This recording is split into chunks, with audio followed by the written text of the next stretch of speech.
नमो सिद्धाणं नमो आयरियाणं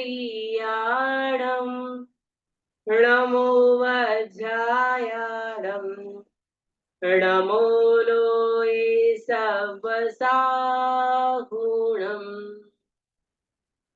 मोक्षमार्गस्य नेतारं वित्तारं कर्म भूभृतां ज्ञातारं विश्वतत्त्वानां वंदे तद्गुणलब्धये। जय बोलिए देवादिदेव 1008 आदिनाथ भगवान की जय। देवादिदेव 1008 शयासनाथ भगवान की जय। देवादिदेव 1008 शासन नायक महावीर भगवान की जय। प्रातः स्मरणीय वंदनीय आचार्य उमा स्वामी पूज्यपाद स्वामी महाराज की जय। आचार्य गुरुदेव विद्यासागर जी महाराज की जय। निर्यापक समण जगत पूज्य मुनि पुंगव सुधा सागर जी महाराज की जय। चर्चा हमारी चल रही थी छठे अध्याय में आश्रव की। 8 कर्मों के आश्रव के कारण क्या क्या है। तो हमने सबसे पहले तो जाना कि आश्रव क्या कहलाता है। मन वचन काय, इन तीनों की जो चंचलता है, तीनों की जो क्रिया है वह योग है और योग ही आश्रव है। वो 2 प्रकार का हमने जाना था, शुभ और अशुभ, है ना। शुभ में यदि योग लगाते हैं, शुभ में मन वचन काय को लगाते हैं तो शुभ आश्रव होगा अर्थात पुण्य आश्रव। और हम यदि अपने मन को अशुभ में लगाते हैं तो अशुभ योग के कारण अशुभ आश्रव अर्थात पाप आश्रव होगा। सांप्रायिक और ईर्यापत स्वामी की अपेक्षा 2 भेद जाने थे। 10वें गुण स्थान तक कषाय होने के कारण सांप्रायिक आश्रव और 10वें गुण स्थान के बाद कषाय नहीं होती, इसलिए ईर्यापत आश्रव जाना। सांप्रायिक के 39 भेद, जिसमें 5 अविरति, 5 इंद्रिय, 4 कषाय और 25 क्रियाएं हमने जानी थी। उसके बाद हमने तीव्र, मंद, ज्ञात, अज्ञात और अधिकरण और वीर विशेष, इसकी अपेक्षा से जो इसमें विशेषता होती है आश्रम में वो जानी थी कि कैसे तीव्रता के कारण, मंदता के कारण जान के अनजाने में कर्मों का आश्रय हो जाता है। उसके बाद हमने अधिकरण के 2 भेद जाने थे, जीवाधिकरण और अजीवाधिकरण। ठीक है, जीवाधिकरण के हमने 108 भेद, संरंभ, समारंभ, आरंभ, कृत कार्य, अनुमोदना, मन वचन काय और 4 प्रकार की कषाय, इनको आपस में गुणा करने पर 108 भेद हो जाते हैं। और अजीवाधिकरण के निर्वर्तना, निक्षेप, संयोग और निषद। निर्वर्तना के 2 भेद, है ना, निक्षेप के 4, संयोग के 2, निषद के 3, कुल 11 भेद हमने जाने थे। इसके पश्चात हमने क्रमशः ज्ञानावरण, दर्शनावरण और वेदनी, ये 3 कर्मों के आश्रव के कारण जान लिए। ठीक है, ज्ञानावरण कर्म का प्रदोष, निर्लभ, मात्सर, अंतराय, असाधन और उपकार, और ये ही दर्शनावरण के हैं। वेदनीय में साता और अशाता 2 प्रकार की है। तो असाता वेदनीय में तो दुख, शोक, ताप, अक्रंदन, वध और परिदेवन। और साता वेदनीय में भूत अनुकंपा, वृत्ति अनुकंपा, दान, सराग, संयम, संयमा, संयम, योग, शांति और सुख। तो इस प्रकार से हम इतना विषय पढ़ चुके हैं। आया सबको समझ में।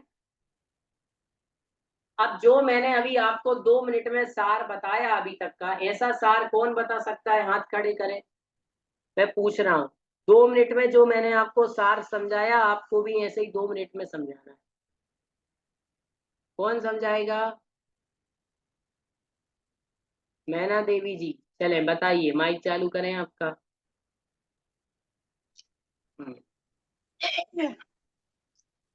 अब लोगों ने छठे अध्याय में आश्रव का वर्णन पढ़ रहे हैं।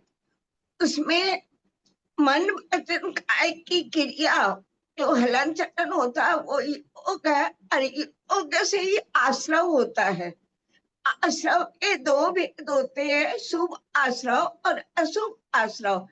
जब हम किसी कार्य पुण्य में मतलब पूजा, गुरु स्वाध्याय इस सब में लगाते तो सुख का आश्रव होता है। और यदि हमारा यही काय मन एवं वचन अशुभ प्रवृत्ति में लगता है तो अशुभ आश्रव होता है। हम लोगों ने आश्रव के दो भेद, सांप्रदायिक आश्रव और इत्यापत आश्रव। सांप्रदायिक आश्रव पहले गुण स्थान से 10वें गुण स्थान तक होता है, और इत्यापत आश्रव 11 गुण स्थान से 13वें गुण स्थान तक होता है। और उसके बाद हमने जाना कि समय किससे विशेषता आती है।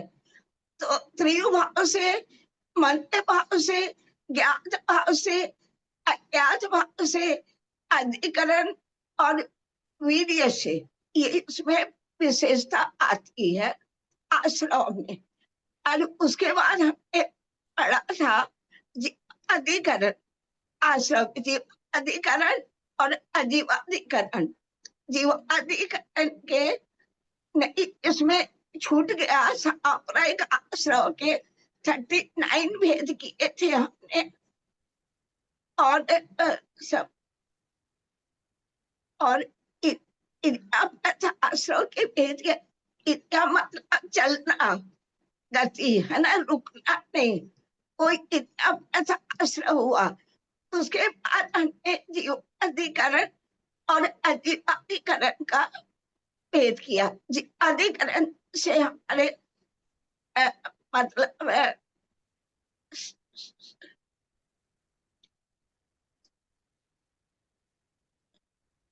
कितने भेद हैं जीवाधिकरण के? 108 भेद है जीवाधिकरण के। समारंभ, आरंभ, कृत, कारित, अनुमोदना, क्रोध, मान, माया, लोभ। ये अपन कृत को करेंगे तो 3, इनको 3 से गुना कर देंगे 9। फिर उसके बाद मन को 3 करेंगे तो 9, और फिर कार्य से 3 करेंगे तो ये 9 और 4 का सहाय क्रोध, मान, माया, लोभ, ये 16 हो गया है। इस प्रकार हमारे 108 बंद का कारण बताया है। चले बस बस, अब आप है ना, स्वास्थ्य ठीक नहीं है तो आप इतना ही बोलिए, समझ में आ गया मुझे। अब और कौन बताएगा? नीना जी बताइए। जय जैन भैया जी, जय आगे बताऊं या पहले शुरू से बताऊं? शुरू से ही बताएं। आश्रव कर्मों के आने के द्वार को आश्रव कहते हैं। मन वचन काई की जो वो है हलन चलन, उससे आश्रव होता है। आश्रव के 2 भेद हैं, शुभ आश्रव और अशुभ आश्रव। शुभाश्रव और अशुभ आश्रव, अधिक सांप्रदायिक आश्रव और इरियापथ आश्रव, ये भी इसके भेद हैं। सांप्रदायिक आश्रव के 39 भेद हैं और इरियापथ आश्रव के 11 भेद हैं। नहीं, इरियापथ के 11 भेद थोड़ी है। सांप्रदायिक के 39 भेद है, इरियापथ के भेद नहीं है। ये निसर्ग और ये तो ये अधिकरण के हैं, अजीवाधिकरण के। हाँ जी भैया जी, ये जीवाधिकरण, हाँ जीवाधिकरण, अधिकरण की विशेषता से ये 2 हैं, जीवाधिकरण और अजीवाधिकरण। जीवाधिकरण के 108 भेद हैं और अजीवाधिकरण के 11 भेद हैं। उसके बाद आश्रम की क्या विशेषता है? ज्ञात अज्ञात, ज्ञात अज्ञात भाव, ज्ञात अज्ञात, तीव्र मंद, तीव्र मंद, वीर्य, विशेषाधिकार से ये इसके अजीवाधिकरण के अधिकरण विशेष के भाव हुए ये। फिर उसके बाद ज्ञान 8 कर्मों के वो बताए कि कैसे मतलब इनसे आशय होता है। तो ज्ञानावर्ण के प्रदोष निर्णव मात्सर्य अंतराय आसादन और उपघात, ये ज्ञानावर्ण और दर्शनावर्ण कर्म के आश्रय के भेद हैं। फिर इसके बाद वेदनीय कर्म के भेद बताए, साता वेदनीय और असाता वेदनीय। साता वेदनीय के असाता वेदनीय के भेद हैं शोक, दुख, ताप, आक्रंदन, वध, परिदेवन। और असाता वेदनीय के भेद भूत अनुकंपा, वृत्ति अनुकंपा, दान, सराग, संयम, योग, शांति, शौच तथा संयम असंयम, काम, निर्जरा और बाल तप। अरहत भक्ति, वैयावृत्ति, ये सब इसके सातावेदनीय कर्म के आश्रय के कारण है। चलिए, बहुत अच्छा उत्तर दिया आपने। आइए अब हम आगे पढ़ते हैं। क्या होता है, रिवीजन करने से जो अपन ने शॉर्ट में ये बात करी ना, 2 मिनट में 3 मिनट में सारा सार अपन को याद आ गया कि हमने क्या पढ़ा। आश्रव, सांप्रायिक आश्रव, इडियापत आश्रव, जीवादिकरण, अजीवादिकरण, प्रदोष, निर्णव, मात्सर, अंतराय, असाधन, दुख, शोक, ताप, आक्रंदन, वध, परिदेवन, भूत अनुकंपा, वृत्ति अनुकंपा। इससे दिमाग में सब याद रहता है कि हम ये विषय पढ़ चुके हैं, है कि नहीं। कल मैं और फिर से पूछूंगा, रोज रोज एक एक व्यक्ति से पूछूंगा। आपको ध्यान रखना है कि अभी तक हमने क्या पढ़ लिया, है ना। ऐसा नहीं हो कि आगे पाठ पीछे सब खत्म। चलें, सूत्र नंबर 13 निकालने, उच्चारण करेंगे हम। केवली श्रुत संग धर्म देवा वर्णवादो दर्शन मोहस्य।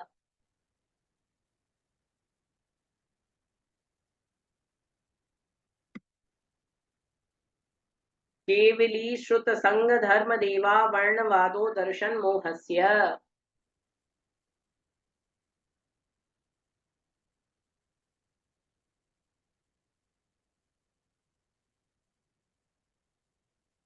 बोलना आ गया सूत्र। केवली श्रुत संग धर्म देवा वर्णवादो दर्शन मोहस्य। 3 बार बोलिए।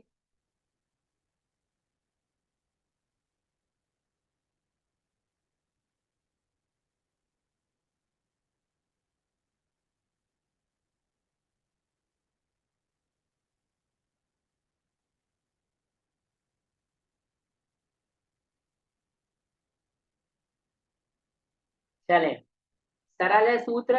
केवली श्रुत संघ धर्म देव अवर्णवाद, इनका अवर्णवाद करना, इनकी अभिनय करना, इनकी निंदा करना, दर्शन मोहस्य, दर्शन मोहिनी कर्म के आश्रय का कारण है। देखिए, मोहिनी कर्म, मोहिनी कर्म क्या कहलाता है, कोई बताएगा। किसे कहते हैं मोहिनी कर्म,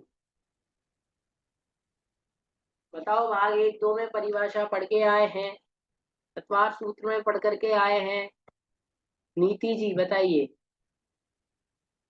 भैया, जो राग द्वेष आदि चीजों, जिससे हम संसार की राग द्वेष आदि चीजों में अपनी प्रवृत्ति बढ़ाते हैं, उसको मोहनीय कर्म कहते हैं। और ठीक परिभाषा। राग द्वेष से तो ज्ञानावरण भी बढ़ता है, दर्शनावरण भी बनता है, मोहिनीय भी बढ़ता है। नैना जी कह रही हैं, भैया जी आप जो समझाते हैं वो याद रहता है, हाथ के कंधे में पीड़ा है। हाँ, वो हमने देख लिया कि आप तकलीफ में हैं, फिर भी आप क्लास पढ़ रहे हैं, विधान में बैठ रहे हैं। ये बहुत बड़े पुण्य की बात है, सौभाग्य की बात है। तो इससे ये पता चलता है कि शरीर पीड़ा में है, लेकिन आत्मा तो आनंद में है, आत्मा तो स्वाध्याय में है, आत्मा तो धर्म में, और ऐसा ही होना चाहिए। स्वाध्याय करने के बाद यदि ये प्रवृत्ति है तो हमारा स्वाध्याय करना सार्थक हो गया, है ना। ये बहुत अच्छी बात है। हम सब लोग यही से आपकी बहुत बहुत अनुमोदना करते हैं, है ना, कि आप इतना अच्छा काम कर रहे हैं। और बड़े बाबा से प्रार्थना करते हैं कि आप जल्दी से स्वस्थ हो जाएं, और बहुत अच्छे तरीके से आप स्वस्थ होकर के और भगवान की भक्ति करें और खूब स्वाध्याय करें। ठीक है, स्वस्थ हो जाएंगी, चिंता मत करना। अब आगे कहते हैं कि क्या है, तो 2 भेद होते हैं मोहिनी के। मोहिनी की परिभाषा पूछ रहा था मैं, प्रमोद जी बता रहे हैं, चलें बताइए। प्रमोद जी माइक चालू करें। हाँ बताइए। हाँ भैया, ये दर्शन मोहिनी है तो अपना सम्यक्त का घात करती है, और चारित्र मोहिनी चारित्र का घात करती है। हाँ हाँ, ये दो परिभाषा है इसकी।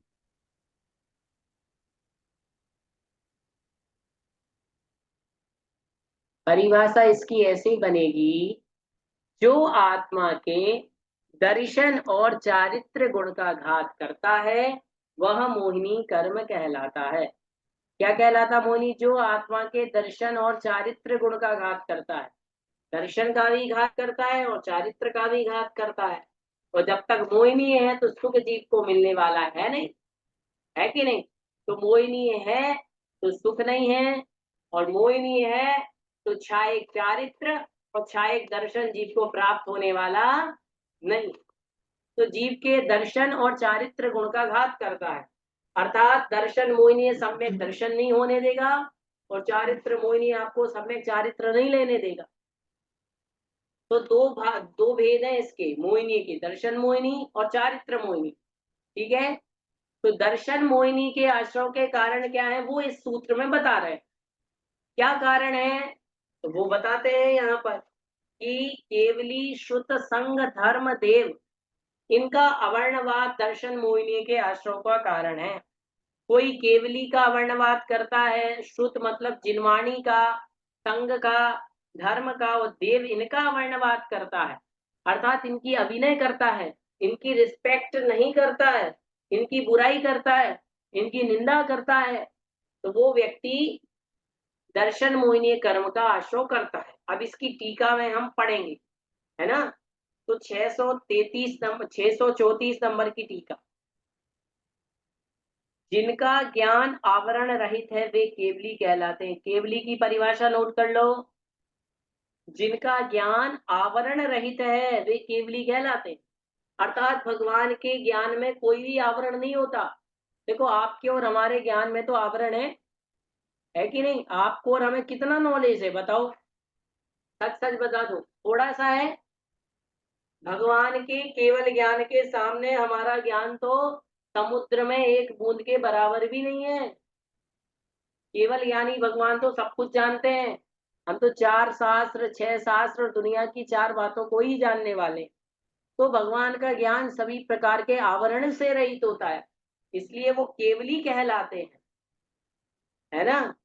और अतिशय बुद्धि वाले गणधर देव, उनके उपदेश का स्मरण करके जो ग्रंथ की रचना करते हैं वह श्रुत कहलाता है। सुन लीजिए, अतिशय बुद्धि वाले जो गणधर हैं, भगवान के जो गणधर होते हैं, भगवान के उपदेश को सुनकर के जिनके मुनिराज के और गणधर आदि के निमित्त से जो ग्रंथ की रचना होती है वो श्रुत कहलाता है। और रत्नत्रय से युक्त श्रवणों का जो समुदाय है वो संघ कहलाता है। जो सम्यक दर्शन, सम्यक ज्ञान, सम्यक चारित्र का पालन करने वाले दिगंबर मुनिराज हैं, हारिका इत्यादि है, वो संघ कहलाता है। सर्वज्ञ द्वारा प्रतिपादित आगम में उपदिष्ट अहिंसा ही धर्म है, अर्थात सर्वज्ञ भगवान के द्वारा जो कहा गया है, भगवान ने जो अहिंसा बताई है, महावीर ने जो कहा जियो और जीने दो, जो अहिंसा का उन्होंने उपदेश दिया है वह अहिंसा ही धर्म है। क्योंकि हमने पढ़ा है अहिंसा परमो धर्म, जीव दया धर्म है, रत्नत्रय धर्म है, 5 पापों का त्याग करना ये धर्म है ना? 4 निकाय वाले देवों का कथन पहले कर आए हैं, अवरवासी व्यंतर ज्योति वैमानिक 4थे अध्याय में पढ़ करके आए हैं। तो 5 चीजें बता दी। जिनका ज्ञान आवरण से रहित है वो केवल ज्ञानी, अर्थात केवली भगवान। केवली कौन हो गए? जिनका ज्ञान आवरण से रहित हो गया। श्रुत, जो अतिशय बुद्धि वाले गणधर देव हैं, उनके निमित्त से जो ग्रंथों की श्रुत की रचना हुई वो श्रुत है। संघ, जो रत्नत्रय का पालन करने वाला श्रमणों का संघ है, मुनियों का संघ है, चतुर्विध संघ है, वो संघ हो गया। धर्म, अहिंसा धर्म है, जीव दया धर्म है। पद्मनंदी पंचविंशति का पढ़ी है, उसमें आया है जीव दया धम्मो, जीव के ऊपर दया करना धर्म है। रत्नत्रय को धर्म कहा है। आचार्य समंत्र भद्र स्वामी महाराज सतदृष्टि जान वृत्तानि धर्मम धर्मेश्वरा विदु, तंत्र भद्र आचार्य ने रत्नकरंडक शाखाचार में सम्यक दर्शन, सम्यक ज्ञान, सम्यक चारित्र को धर्म कहा है। आचार्य कुंद कुंद स्वामी महाराज ने बत्तु सहावो धम्मो, वस्तु के स्वभाव को धर्म कहा है। प्रवचन सार में आचार्य कुंद कुंद स्वामी महाराज ने चारित्रम खलु धम्मो, चारित्र को ही धर्म कहा है। तो ये सब क्या है? धर्म है ना। फिर देव, 4 प्रकार के देव होते हैं, अवरवासी, व्यंतर, ज्योतिषी और देव। ये देवों के बारे में आप जानते हो। आ गया समझ में सबको? फिर आगे कहते हैं, गुण वाले बड़े पुरुषों में जो दोष नहीं है उनमें उनका उद्भावन करना अवर्णवा। अर्थात जो बड़े गुण वाले हैं उनमें कोई दोष नहीं है, फिर भी उन दोषों को बताना, उन दोषों को बनाना। दिगंबर मुनिराज है, कह देना ये तो ऐसे हैं, ये सब क्या कहलाता है? ये सब क्या कहलाता है? अवर्णवाद। ये मुनियों का अवर्णवाद है। आई बात समझ में? किसका अवर्णवाद है? मुनियों का वर्णवाद है, साधुओं का वर्णवाद है, गुरुओं का वर्णवाद है। और ये अवर्णवाद क्या करने वाला है? बहुत सारे पापों को देने वाला है। आई बात समझ में? तो कभी भी केवली का जो सच्चे जिनेंद्र भगवान है उनका अवर्णवाद नहीं करना। देखो इसमें आगे क्या लिखा, केवली आदि के विषय में अवर्णवाद दर्शन मोहिनी के आश्रव का कारण है। यथा केवली कवलाहार से जीते हैं इत्यादि रूप से कथन करना केवली का वर्णवाद है। कोई भगवान को कह दे कि भगवान तो कवलाहार करते हैं, कवलाहार मतलब हाथों में हार लेते हैं, ये किसका? जिनेंद्र भगवान का अवर्णवाद हो गया। फिर शास्त्र में मांस भक्षण आदि निर्दोष का इत्यादि रूप से कथन करना शुद्ध का वर्णवाद। कोई ये कह दे कि किसी जीव की बलि देना, किसी जीव को मारना, ये शास्त्र में लिखा है, ये शास्त्र में लिखा है कि किसी जीव को मारो, जीव को मारना धर्म है, ये शुद्ध का वर्णवाद हो गया। कभी जिनवाणी नहीं कहती कि किसी जीव को मारो। किसी जीव को पीड़ा पहुंचा करके यदि हमें सुख हो रहा है तो समझ लेना वो हमारी दुर्बुद्धि है। किसी को पीड़ा पहुंचाने में सुख नहीं होता, किसी की पीड़ा को दूर करने में सुख होता है, ये शास्त्रों में वर्णन है। फिर ये शूद्र हैं, अशुचि हैं इत्यादि रूप से अपवाद करना संघ का वर्णवाद। दिगंबर मुनिराज हैं उनका वर्णवाद करते हैं लोग, बोले ये तो शूद्र हैं, ये तो ऐसा करते हैं। याद रखना, जो भी व्यक्ति अपने जीवन में दिगंबर मुनिराज की बुराई करता है, चतुर्विध संघ की बुराई करता है, समझ लेना वो घोर दर्शन मोहिनीय कर्म का आश्रय करता है। और दर्शन मोहिनीय कर्म का आश्रय करके अनंत संसार तक मिथ्यात्व के साथ भ्रमण करता रहता है। इसलिए कुछ भी हो, हमें कभी भी दिगंबर मुनिराज की बुराई नहीं करना चाहिए। कितने तपस्वी होते हैं दिगंबर मुनिराज, केस लॉन्च करते हैं, सभी प्रकार के पापों के त्याग करके महाव्रतों को धारण करते हैं। ऐसे मुनिराज जिन्हों वर्षों वर्षों तपस्या करते हुए हो गए, ऐसे मुनिराज की निंदा करना निश्चित रूप से हमारे दर्शन मोहिनी कर्म के आश्रय का कारण बनता है। आई बात समझ में? इसलिए कभी भी मुनि निंदा नहीं करनी चाहिए। दुनिया में सारे पाप माफ हैं, लेकिन देव शास्त्र गुरु की निंदा माफ नहीं है, और उसमें भी मुनिराज की निंदा माफ नहीं होती। इसलिए मुनिराज की, हारिका की, क्षुल्लक क्षुल्लिका जो चतुर्विध संघ है उसकी कभी हमें निंदा नहीं करनी चाहिए। अरे वो तो दिगंबर मुनिराज हैं, स्वाध्याय करते हैं, प्रतिक्रमण करते हैं, दिन में 3 बार प्रतिक्रमण करेंगे, मासिक प्रतिक्रमण करेंगे, पाक्षिक प्रतिक्रमण करेंगे, चातुर्मासिक प्रतिक्रमण करेंगे, वार्षिक प्रतिक्रमण करेंगे। प्रति समय उनके मन में समता का भाव रहता है, वो तो अपने कर्मों को धो लेंगे, कर्मों को क्षय कर लेंगे, लेकिन हम उनकी निंदा करके जो पाप का आश्रय करेंगे वो कैसे हम अपने पाप को दूर करेंगे? है ना।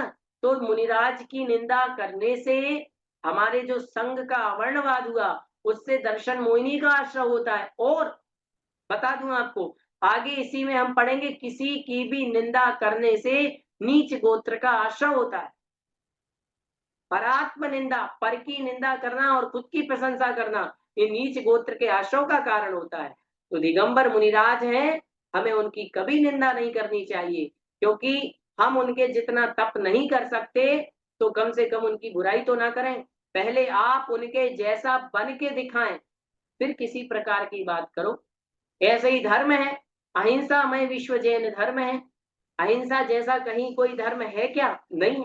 पहले अहिंसा का पालन करके तो देखो, पानी छान करके के तो देखो, किसी चींटी को बचा करके तो देखो, फिर अहिंसा की बुराई करना। जीव दया पालन करके तो देखो, फिर उसकी बुराई करना। इसलिए जो अहिंसा है वो बहुत बड़ा धर्म है, हमें कभी इसकी निंदा नहीं करना चाहिए। जिनके द्वारा धर्म में का उपदिष्ट कोई सार नहीं है, जो इसका सेवन करते हुए अशुर होंगे। इस प्रकार धर्म का वर्णवाद। अब कई लोग कह देते हैं कि धर्म में कोई सार नहीं है, जो धर्म का पालन करेगा वो अशुर होगा। उपवास करने से क्या होता है? त्याग करने से क्या होता है? विधान करने से क्या होता है? स्वाध्याय करने से क्या होता है? अरे दूर जाने की जरूरत नहीं है, यहीं बैठी आप मैना जी को देख लो कि स्वाध्याय करने से क्या होता है। आज उन्होंने स्वाध्याय किया, हाथ में पीड़ा है, फिर भी उनके चेहरे पर पीड़ा नजर नहीं आ रही। जब प्रश्न पूछा तो पहला हाथ उनका उठा। वो प्रश्न का उत्तर दे ही रही थी, लेकिन मैंने ही बीच में उनको रोक दिया। ये शक्ति होती है धर्म में, ये शक्ति होती है स्वाध्याय में। अरे धर्म में तो वो शक्ति होती है, मैना सुंदरी ने धर्म के ऊपर श्रद्धा करके 700 कोड़ियों का कोढ़ दूर कर लिया। धर्म में तो वो श्रद्धा होती है कि धर्म के प्रभाव से 700 मुनिराजों पर आया हुआ उपसर्ग टल गया। वो धर्म में शक्ति होती है। धर्म के प्रभाव से अंजन जैसे चोर तर जाते हैं। धर्म के प्रभाव से जो चंदन वाला बेड़ियों में जकड़ी हुई है, बाल कटे हुए हैं, धर्म के प्रभाव से महावीर उसके घर आ जाते हैं। धर्म के प्रभाव से आचार्य समंत्र भद्र महाराज कहते हैं, स्वापी देवोपि देवा स्वा जायते धर्म किल विषा। अरे धर्म के प्रभाव से तो स्वान भी देव बन जाता है। जीवनधर सेठ ने एक स्वान को नमोकार सुनाया और वह देव बन गया। धर्म के प्रभाव से एक सूकर जो मुनिराज की रक्षा में निरत था, वो धर्म के प्रभाव से अपना कल्याण कर गया। इसीलिए कहते हैं धर्म के प्रभाव तो देखिए कि सोमा जैसी सती को उसकी सास ने सर्प डाला और वो हार बन गया। तो धर्म के कई चमत्कार हैं। धर्म के प्रभाव से सब कुछ हो सकता है, इसलिए धर्म की बुराई निंदा कभी नहीं करना। फिर है देव सुरा आदि मांस का सेवन करते हैं, इस प्रकार का कथन करना, ये देव का वर्णवाद है। किसी ने कह दिया कि देव तो क्या करते हैं? शराब पीते हैं जी। इस प्रकार से वर्णवाद करना ये देव का वर्णवाद है, जबकि देव लोग कभी शराब नहीं पीते हैं। देव तो कुछ पीते ही नहीं है, उनके तो कंठ में अमृत जल जाता है। समझ रहे हो? देव मांस खाते हैं, ऐसा कहना आगम का वर्णवाद है। और ऐसा करने से दर्शन मोहिनी कर्म का आश्रय होता है। आ गया समझ में? दर्शन मोहिनी कर्म के आश्रय के कारण है ये सब। इसलिए आज से एक नियम ले लो पक्का, स्वाध्याय केवल इसलिए नहीं करना होता है कि हम अपनी डायरी में लिख लें, परीक्षा दे लें, फर्स्ट आ जाए। स्वाध्याय करने का मतलब होता है अपने जीवन को बदलना। जो बात अच्छी इसमें आई है उसको जीवन में धारण करना, कुछ भी हो जाए, चाहे संकट में क्यों नहीं आ जाए। हमेशा ध्यान रखना, सुन लेना, चाहे कितना ही संकट में आ जाए, चाहे गरीबी आ जाए, चाहे हमारे पास 1 रुपया ना बचे, चाहे हम बीमारी हो जाएं, चाहे हम सड़क पर पड़े हों, हमारे शरीर से खून निकल रहा हो, पीड़ा में हो, लेकिन कभी भगवान को दोष मत दे, कभी अपने शास्त्र को दोष मत देना। हमेशा याद रखना, क्योंकि सच्चे देव शास्त्र गुरु जिनवाणी हमें सच्चा पथ ही दिखाती है। वो हमारे कर्म का दोष होता है कि हम सच्चे पथ पर नहीं जा पाते। आई बात समझ में? हमारे कर्म का दोष होता है कि हम सच्चे पथ पर नहीं जाते। हमेशा एक बात ध्यान रखना, कोई व्यक्ति है बहुत गुस्सा कर रहा है, बहुत चिड़चिड़ा रहा है, तो ध्यान रखना उसके मन में कोई ना कोई बात है, उसके मन में कोई ना कोई विकल्प है। संसार में कोई व्यक्ति बुरा नहीं है, धर्म किसी को बुरा नहीं कहता। कहता है क्या? हमारा धर्म कभी किसी को बुरा नहीं कहता, हमारा धर्म कभी किसी की बुराई नहीं करता। जैन धर्म तो अहिंसा की चर्चा करता, कभी किसी की बुराई नहीं करता। बस बुरा कोई चीज है तो वो होता है हमारे कर्म। समझ रहे हो? इंसान कोई बुरा नहीं, इंसान तो सब एक ही है, सबको मनुष्य पर्याय मिली है। बस अपना अपना विवेक, अपनी अपनी बुद्धि और अपने अपने कर्म व्यक्ति को अच्छा और बुरा बनाते हैं। जो अच्छा कर्म कर गया तो जग में उसकी प्रशंसा होती है, जो बुरा कर्म कर गया तो उसकी निंदा होती है। बताओ रावण कब हुआ? रावण को हुए वर्षों वर्षों हो गए, लेकिन आज भी रावण की निंदा और राम की प्रशंसा होती है। क्यों होती है? क्योंकि राम ऐसा काम करके गए तो उनकी प्रशंसा होती है, और रावण ऐसा काम करके गया तो उसकी निंदा होती है। अंजन चोर का नाम आज भी हम लेते हैं, उसकी प्रशंसा करते हैं। तोमा सती की प्रशंसा की जाती है, की जाती कि नहीं? रानी चेलना की प्रशंसा की जाती है। बताओ, सुदर्शन सेठ की प्रशंसा की जाती है। क्यों की जाती है जी? इसलिए उनका शास्त्रों में नाम है, इसलिए उनकी प्रशंसा की जाती है, उन्होंने अच्छा काम किया है। आई बात समझ में? इसीलिए कभी भी हमें देवसास गुरु की निंदा नहीं करनी, कुछ भी हो, क्योंकि मिथ्यात्व एक ऐसी चीज है जो संसार में भटकाता ही रहता है व्यक्ति को। पढ़ा है हमने, ऐसे मिथ्या द्रग ज्ञान चरण, बस भरत भ्रमत वर जन्म मरण। मिथ्या दर्शन, मिथ्या ज्ञान, मिथ्या चारित्र्य जीव को संसार में निरंतर क्या करते रहते हैं? भटकाते रहते हैं। अब ध्यान रखो कि मिथ्यात्व के साथ व्यक्ति संसार में भटकता ही रहता है। जब तक मिथ्यात्व को ये नहीं छोड़ेगा, तब तक जीव संसार से तर नहीं सकता। इसलिए सबसे पहला काम सच्चे देव, सच्चे शास्त्र, सच्चे गुरु पर श्रद्धान करना, कभी उनकी बुराई हमें नहीं करनी। इस बात का आप सब लोग हमेशा ध्यान रखना। तो इस प्रकार से हमारा ये दर्शन मोहिनी कर्म के आश्रय के कारण हुए। तो 4-5 कारण मुख्य रूप से इन्होंने बताए। केवली का वर्णवाद, श्रुत का वर्णवाद, है ना, संघ का वर्णवाद, देव का वर्णवाद, धर्म का वर्णवाद। इनकी कभी बुराई, इनकी कभी निंदा नहीं करना, नहीं तो ये किसका कारण बन जाता है? मिथ्यात्व का कारण बन जाता है। दर्शन मोहिनी का आश्रय का होता है और ये मिथ्यात्व में चला जाता है। चलें, अब आपको इसमें कुछ पूछना है तो आप लोग पूछ सकते हैं, इस वाले सूत्र से संबंधित पूछना है किसी को कुछ?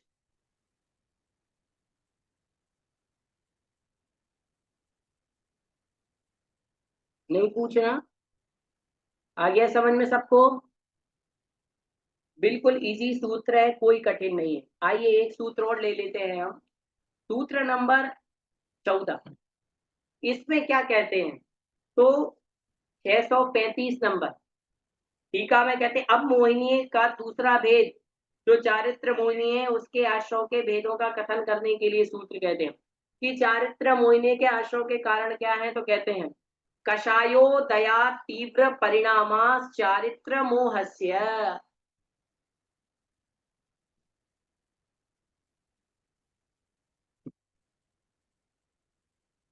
कषायो दया तीव्र परिणामास चारित्र मोहस्य।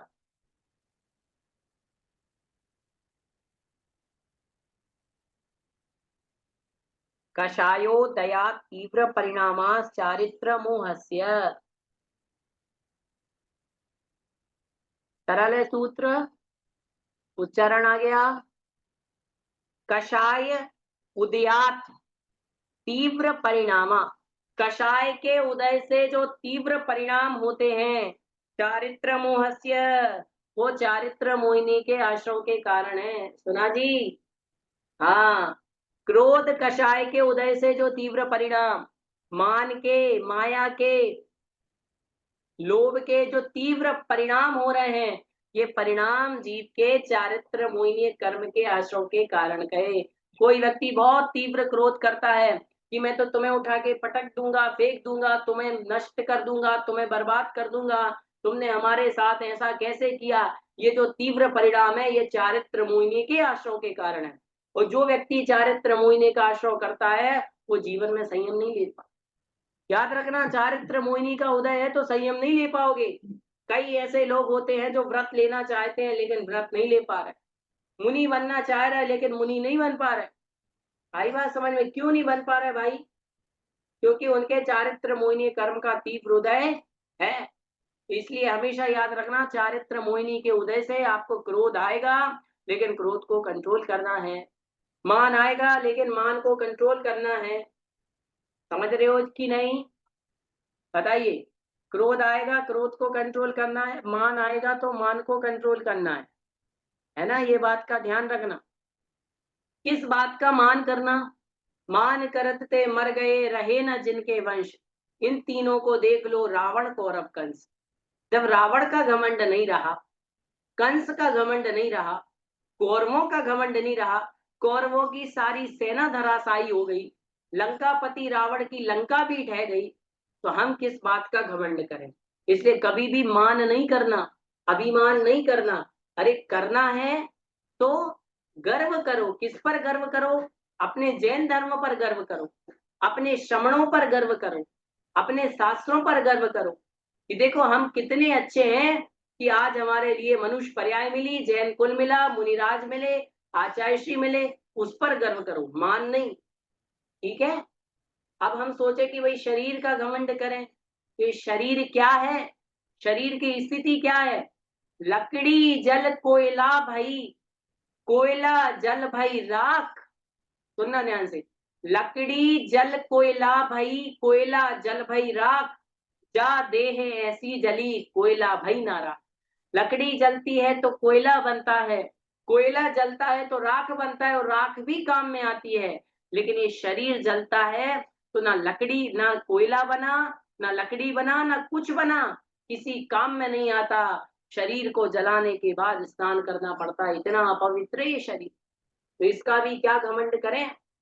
अब कई लोगों को लगता है कि हम बहुत सुंदर हैं, हम अपनी सुंदरता का दर्पण करें, सुंदरता को देखते रहते हैं दर्पण में, बोले ओहो कितनी अच्छी फोटो आ रही। तो धर्म कहता है मत रूप निहारो दर्पण में, दर्पण गंदा हो जाएगा।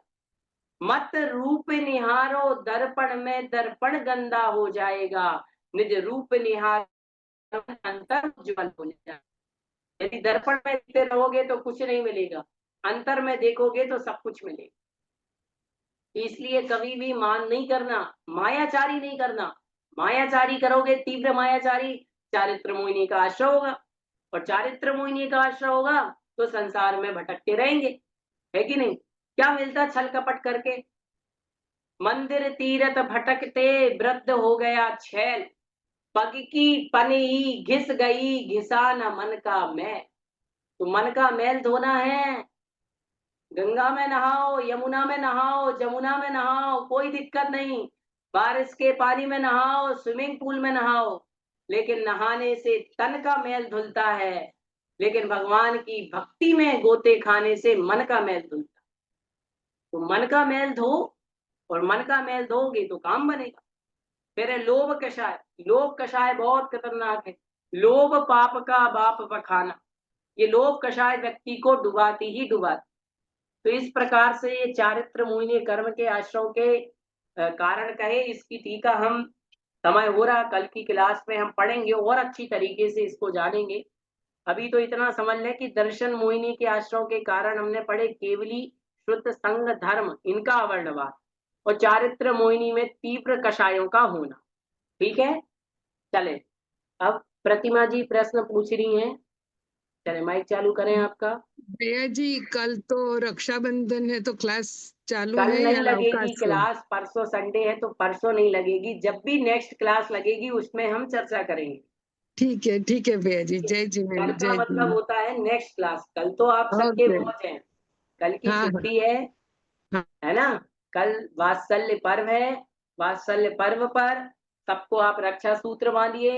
अपने धर्म में कहा गया है भाई बहन का त्योहार नहीं होता है ये त्योहार हर धर्मी का है, हर उसका त्योहार है जो श्रमणों को मानता है, जो मुनि को मानता है, जो ये चाहता है कि हमारा धर्म ऐसे ही आगे बढ़ता रहे, हमारे मुनि हमेशा ऐसे ही रहे। तो ये रक्षा का पर्व है।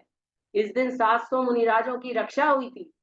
तो मंदिर जाकर के एक राखी पहले स्वयं को बांधना कि भगवान आज मैं संकल्प लेता हूं कि जब तक रहूंगा धर्म की सेवा करूंगा, धर्म के लिए प्राण भी देने पड़े दूंगा, और अपने देव सास गुरु और अपने मुनियों की मैं रक्षा करूंगा।